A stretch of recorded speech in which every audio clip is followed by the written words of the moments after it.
The alien warship Crevasse moved silently through the dark edge of the galaxy. Inside, everything was cold, clean, and controlled. Just like its commander. Virel, she was tall, silver-skinned, and wore sharp black armor that never had a single scratch. Her yellow eyes could freeze even her own soldiers, and her voice cut like a blade to most. She was more machine than female, a perfect leader who showed no mercy. Virel had command over thousands, but one group bothered her more than the rest. The humans, they were brought aboard as laborers, useful, adaptable, but far too stubborn. She didn't trust them, didn't like their small jokes, their emotions, or their quiet courage. But one human in particular was becoming a problem. His name was Ethan, and he never bowed. He followed orders, yes, but never looked afraid. When she shouted, he didn't flinch. When others trembled, he stood still. At first, Virel ignored him, thinking he would break like the rest, but weeks passed, and Ethan only grew stronger, more confident, more visible. One morning, during a routine inspection, she entered the human sector. Her boots echoed across the metal floor, and all the humans lined up fast, except Ethan. He was leaning against a crate, arms crossed, looking at her like she was just another officer. "Stand straight, human," she ordered, her voice sharp. Ethan slowly stood, his eyes calm. "As you command," he said. But there was no fear, only quiet power. Virel narrowed her eyes. "Do you enjoy testing me?" He gave a small smile. "No, Commander, I just don't fear you." The room went silent. Her guards stiffened, waiting for her to strike, but she didn't. Instead, she turned around and walked out. Her face unreadable. That night, she reviewed Ethan's file 3 times. No signs of rebellion, no marks of disobedience. Only praise from lower officers, resourceful.com, respected by others. She didn't like it. Respect was something earned through fear and control, not charm. And calm words. Still, she couldn't stop thinking about his voice, his steady eyes. Why don't I break him? She whispered to herself in her chamber. He is just a human. The next day, she increased his workload, doubled his shifts, gave him the dirtiest jobs. He did them all without complaint, even helped others finish theirs. She watched from the shadows, trying to understand him. He was changing the mood among the humans. They were laughing more, working harder, and some of her own guards began talking about him too. She hated how curious she was becoming to test him further. She ordered a surprise inspection at midnight. She expected him to be tired, angry, maybe finally broken. But when she arrived, he was fixing a broken pipe with 2 others. His hands were dirty, but his smile was real. "You should be resting," she said coldly. "We needed clean water before morning." Ethan replied, not even looking up. Her fingers twitched, wanting to punish him for the tone, but again, she did nothing. She ordered the 2 others to leave, then stood alone with him. "Why do you act like this?" she asked. "Like what?" "Like I am not your superior." He finally looked at her, tired but steady. "Because I follow orders, not fear," he said. "You lead by fear. But that's not real control." Something in her chest tightened. She wasn't used to being spoken to like this, not without punishment, but his words didn't feel like rebellion. They felt honest. Later that night, she couldn't sleep. She paced her room, replaying every word. What was it about this human? Why didn't she'll just throw him in the brig? Why did she feel something warm, something soft when he spoke? For the first time in years, Virel felt unsure. She was the commander, the Iron Heart of Crevasse, but a human with no weapons and no rank was shaking her world with only his presence. She looked at her reflection in the glass. "I will break you, Ethan," she whispered, but her voice didn't sound so certain anymore. And far below, in the human sector, Ethan lay awake too, smiling in the dark, as if he knew he had just taken the first step, not toward escape, but toward something far more dangerous, Taming the Commander of the Stars. Virel sat in the command chair, staring at the screen in front of her, but her mind was somewhere else, not on the patrol routes or supply charts, but on the human named Ethan. It was strange. She had handled deadly missions, stopped rebellions, even crushed uprisings on 3 moons. Yet one human was now pulling her attention like a black hole pulls light. She hated it, and yet she couldn't stop thinking about his words. The next morning, she gave a silent order through her wrist chip. New assignments were uploaded instantly. To the human quarters, Ethan would now handle cargo lifts in the frozen sector. Without heat, without rest, any normal worker would last 2 hours before begging for relief. She waited. She expected a complaint, a delay, a request for help, but nothing came. 4 hours later, a junior officer reported that all tasks were completed ahead of schedule. And Ethan had helped another unit finish theirs as well. Virel's grip tightened on the edge of her console. She stormed to the sector herself, boots clicking sharply through the icy corridor. The cold didn't bother her kind, but humans struggled. Here, she found him wrapping thermal sheets around another worker who had collapsed. His own lips blue, hands shaking, but his voice still steady, still calm. She stepped closer. He looked up at her, exhausted but not broken. She said nothing, just stared at him, waiting for him to fall, but he didn't. He stood and nodded. "Sector's clear, Commander," he said, then turned away without waiting for permission to leave. Her heart beat harder than it should have. Later that day, she called him to her private chamber. No guards, no witnesses, just the 2 of them.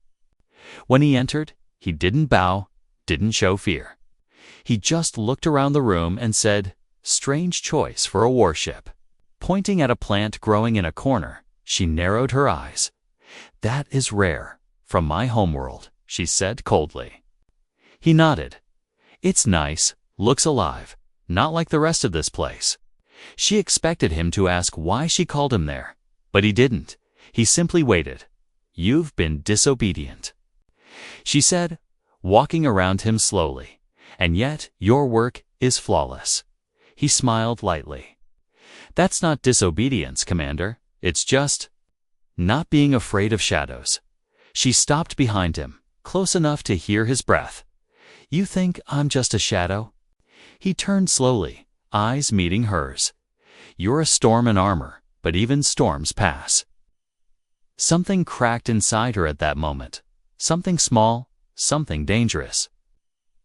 She ordered him out, her voice tight, her thoughts spinning like stars. In a collapse, that night, Virel didn't go to the command bridge.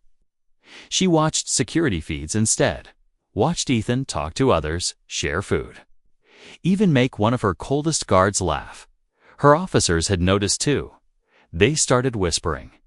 One even asked her directly, "Commander, do you want me to relocate the human?" She had paused too long before saying no. Now they were watching her. Just like she was watching him, she hated how exposed she felt, not in power, but in heart. She remembered the way he looked at her, not with lust, not with hate, but something far worse understanding. She returned to her chamber and looked at the plant again, touched its soft leaves gently. For the first time, she wondered if Ethan was right. Maybe she had become more metal than flesh, more code than soul. Maybe the cold hadn't just taken the halls of the ship, but her own spirit too, and in the lower decks. Ethan lay on his bunk, staring at the ceiling.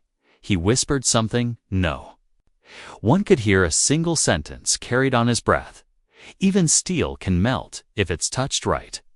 Then he closed his eyes, knowing the real battle had only just begun. The crew had begun to notice it, not just the whispers or the longer glances from the commander, but the way the air around her changed whenever the human was near. Virel was colder than space itself, yet now, small things were starting to crack.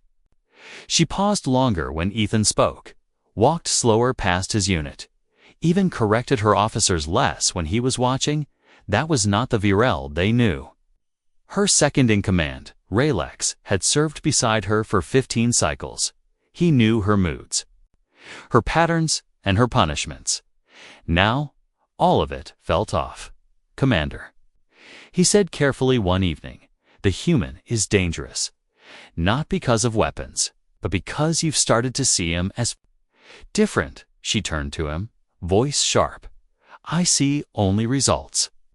But Raylex didn't back away like others. "He's in your mind. He shouldn't be. It weakens you." He added quietly, and for the first time in years, she didn't reply. Instead, she turned away, unsure how to argue when even her own heart didn't agree. Down in the lower bay, Ethan was fixing a control panel with 2 alien engineers. They liked working with him, not just because he was fast, but because he treated them like equals. Even when they weren't, he had a way of talking that felt like a warm drink in a cold room. Calm, patient, and oddly comforting. That night, a minor power failure shut down half the cargo deck. Alarms went off, systems glitched, the temperature dropped dangerously fast. Most ran for the nearest safe zone, but Ethan didn't. He grabbed a toolkit and ran the opposite direction, right toward the failing junction. Virel arrived moments later, helmet on, scanning for survivors. She didn't expect to find Ethan kneeling near the broken panel, his skin already pale from the cold, fingers shaking as he tried to rewire the conduit. He looked up and grinned.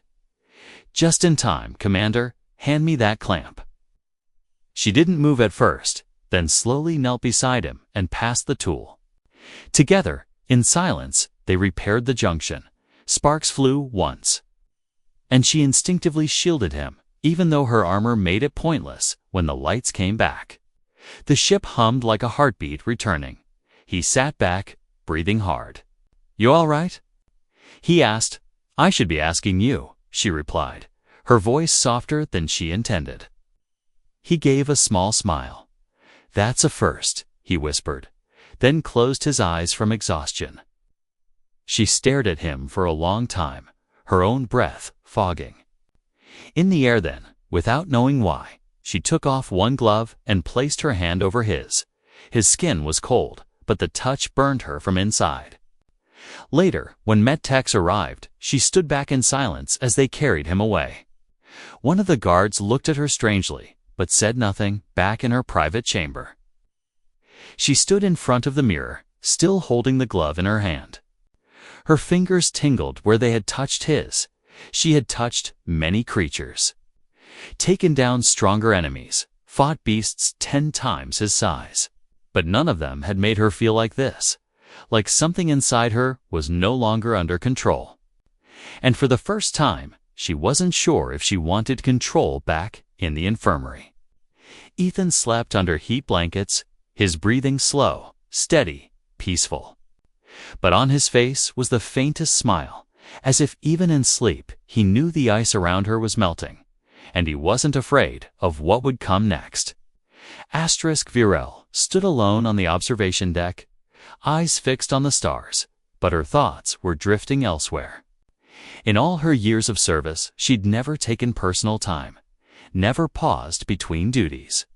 But now she found herself walking the same route every evening, and always slowing when she passed the garden deck.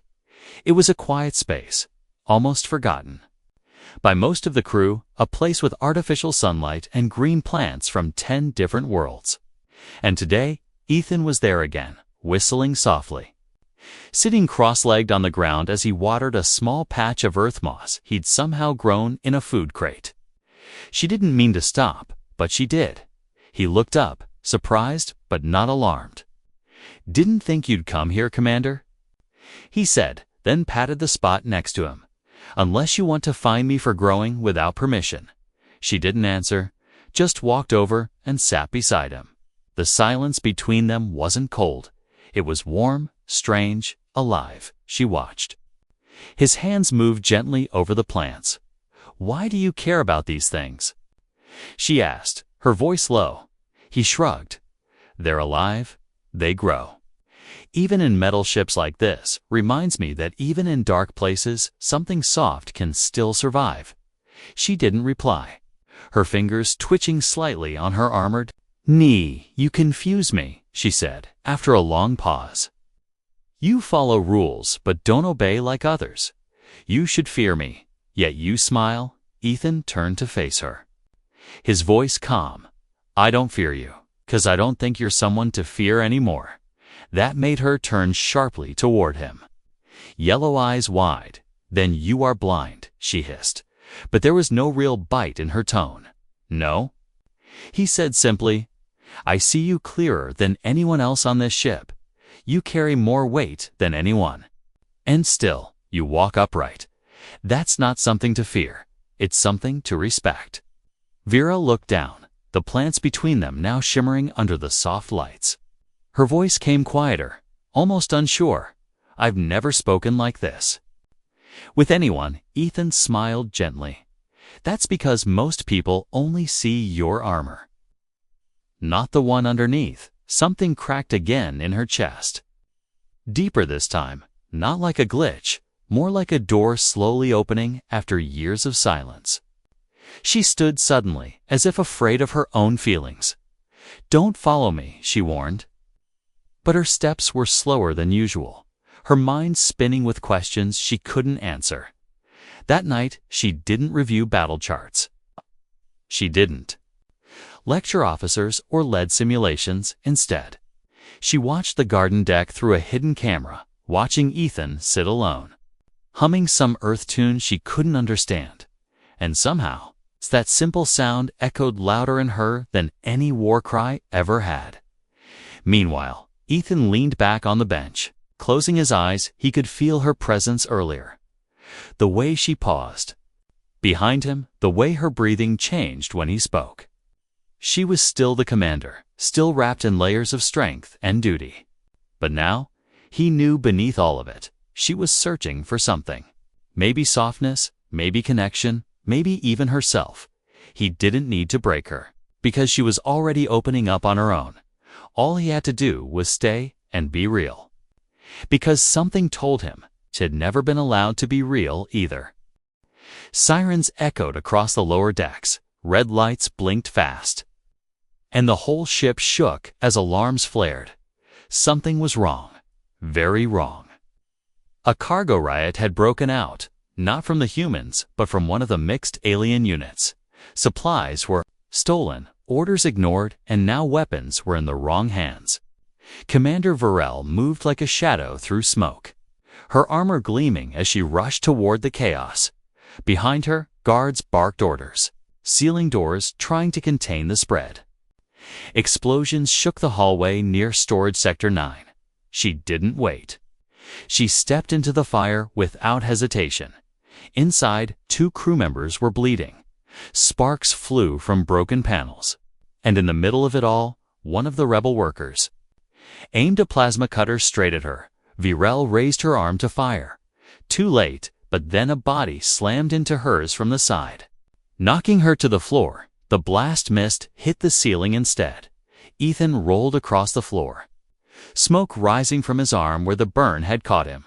Her eyes widened. For 1 second, she couldn't move, couldn't even speak. He groaned, stood up, bleeding, and raised a pipe to defend them both. She stood too, shook off the stun, and together, without thinking, they fought side by side. Her blade moved like wind, his fists like thunder. The rebels scattered, and the guards stormed. In seconds later, to finish the job, when it was over, her hands were shaking, not from fear, but from what she had felt when he pushed her, when he bled for her, when she thought for 1 second he might die. She stared at him as medics approached, her lips parted to speak, but no sound came. He looked at her and grinned weakly, told, I don't follow fear," then collapsed in the medic's arms. Virel stood frozen, chest rising and falling fast. One of the officers stepped closer. "Commander, are you hurt?" She didn't answer, just looked at the trail of blood Ethan left behind.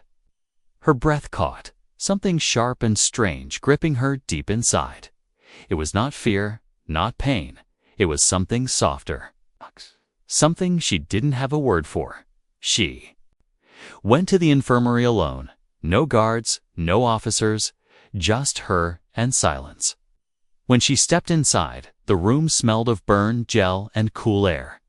Ethan was lying there, eyes closed, skin pale, but breathing. She stood beside his bed, her fingers twitching. She reached out, hesitated, then slowly placed her hand over his. His eyes fluttered open. Just barely. "Hey," he whispered. "Thought you might be mad I shoved you?" Her voice shook slightly as she replied, "You protected me. You looked like you needed it." He said softly. Her voice dropped to almost nothing. "I didn't ask, and I didn't wait." She sat down beside him, the first time she had ever done so for anyone who wasn't a superior. "Why?" she asked, truly asking this time, not demanding, not testing. He blinked slowly. "Because I care." That word struck her like a bullet. No one had ever said it to her like that. Not her officers, not her family, not even the rulers who built her career. No one had cared, not about her, only about what she could do. And here was a human, bleeding, broken, smiling, who had thrown himself in front of fire for her. Not because of duty, but because of choice. She didn't speak again, just sat there, hands still over his, until the lights dimmed and the rest of the ship moved on. But for the first time, she wasn't part of that motion. She had stopped, and all she could hear now was the sound of his breathing, steady and real, like an anchor pulling her heart back from the void. The next day, the ship was quiet, not in silence, but in tension. News had spread fast. Some crew members respected what Ethan had done. Others whispered that the commander was changing. And change always made people nervous. Virel didn't speak to anyone that morning. Not during briefings, not during inspections. She just moved through the halls like a storm wrapped in silence. But her steps were slower now, her gaze softer. When she entered her private quarters, the first thing she saw was her own reflection. And for once, it didn't feel like a stranger. She removed her armor piece by piece, set it down carefully, and stared at the scar across her shoulder. A scar from years ago, from a war that took half her squad. She never thought much about it until now. Now she wondered if someone like Ethan had been there back then. Would any of them have survived?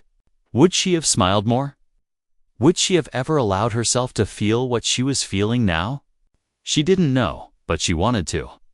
Hours passed before she went to the infirmary again. This time without any reason. No orders, no excuse, just a need. When she stepped in, Ethan was sitting up, arm bandaged, face pale but alive. He looked at her and raised an eyebrow. "Did I dream you sitting here last night?" he asked with a half smile. "No," she said quietly. "I stayed." He nodded slowly, his expression unreadable.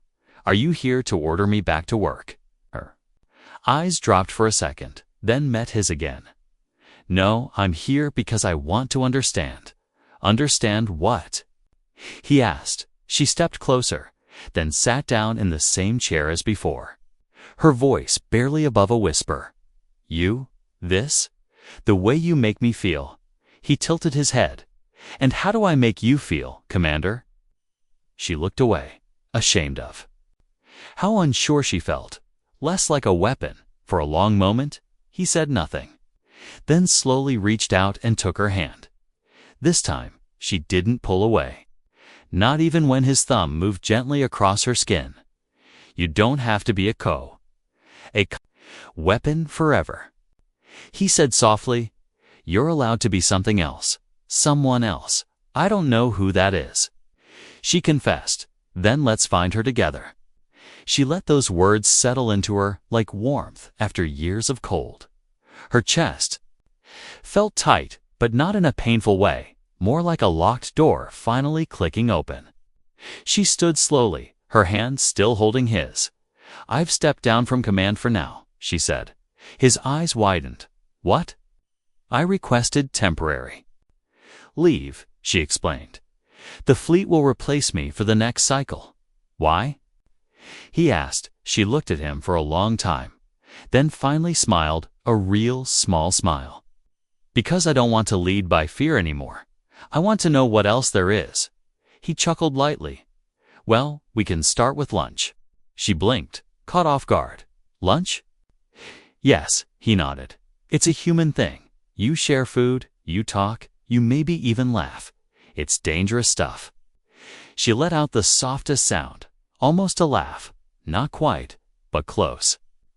Very dangerous, she said, and her fingers didn't let go of his hand the whole time she stood there. For the first time in her life, she was choosing something not because of duty, not because of survival, but because of what she felt. And the universe, for once, didn't seem so cold anymore. The great hall of the Fleet Command Station was quiet. The kind of quiet that held judgment, tension, and heavy eyes. Virel stood at the center. No longer in her full battle armor, but dressed in the simpler robe of a diplomat. Even so, she stood tall, hands behind her back, gaze unshaken, across from her. The council watched in silence. A row of old warriors and high-ranking minds who had shaped the war for decades. One of them, a white-scaled elder named Curvin, finally spoke. You gave up command, stepped away from duty, and now you bring us a human. The others murmured quietly, looking at the man standing beside her. Ethan didn't wear armor either, just a simple dark uniform with no badges, no weapons, and yet he stood like someone who feared nothing. Virel spoke before anyone else. Could I bring you someone who has done more for this ship's unity than a dozen battles ever could? Curvin's eyes narrowed. You were our sharpest edge, and now you speak of feelings, not feelings. Ethan replied calmly. Results. You had cracks in your command structure, systems built on fear, not trust. And I helped stop a riot that could have cost hundreds of lives, not with force, but with loyalty. The room was still, surprised by the boldness. Virel didn't flinch. He's right, she said. I was feared, but I was never truly followed. Not like this. Another voice broke in, younger, curious. What is it you propose, Commander? She turned slowly. I propose a new system. Mixed command between alien and human leaders. We are stronger together. And Ethan has earned the right to represent his kind. Gasps followed, then laughter from one of the stricter members.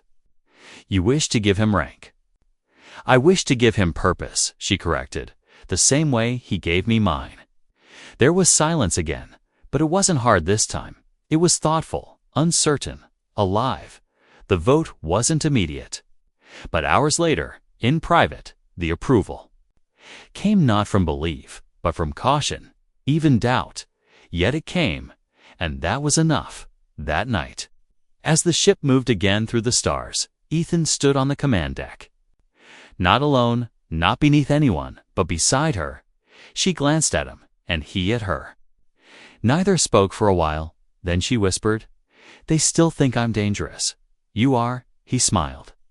But now they know you can also choose not to. She looked at him, a softness in her eyes few would ever believe. You tamed me, she said quietly, and I let you. He leaned slightly closer, just enough that only she could hear him.